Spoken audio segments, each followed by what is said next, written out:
সালাম আলাইকুম। ওয়ালাইকুম আসসালাম। কেমন হাল? আলহামদুলিল্লাহ। আরে ও তো আরবি কইতাছে ভাই, কোন দেশি আপনি? আমি বাংলাদেশি ভাই। বাংলাদেশি? আইবা। এত সুন্দর আরবি কেমনে শিখছেন? তোরা তোরা তো এইখানে এসে পেঁয়াজের কাজ করতেছেন, এই কিসগুলি কারা তুলছে, আপনারা? মই করছি। আপনি করছেন? ইয়েস। মাশাআল্লাহ। তো এটা কোন দেশ? এটা হলো সৌদি আরব। সৌদি আরব? আইবা। বাহ, সৌদি আরবের মতো এই মরুভূমিতে আপনারা পেঁয়াজ তুলতেছেন। এই কত কেজি এগুলা? 12 কিলো। 12 কেজি? আইবা। বাহ, ভালো তো। তো কত বছর ধরে আছেন এখানে? 6 বছর। চশমাটা একটু খোলেন তো।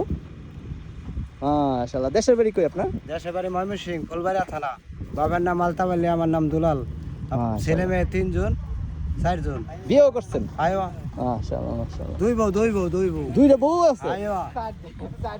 মাশাআল্লাহ। তো সিগারেট খান যে এটা কিন্তু সবাই দেখা লেবো, সমস্যা নাই তো? মাফি মুশকিলা। মাফি মুশকিলা। هذا على طول دكان ما في مشكلة. মাফি মুশকিলা। هذا هنا شغل ما في مشكلة. ما في مشكلة. دكان ما في شغل ما في. ও মানে সিগারেট না থাকলে কাজ হইব না। ايوه. আপনি তো দেখি বিদেশে এসে সৌদি এসে মানে বাংলায় ভুলে গেছেন। دكان ما في كامو ما في. কামো মাফি, হ্যাঁ?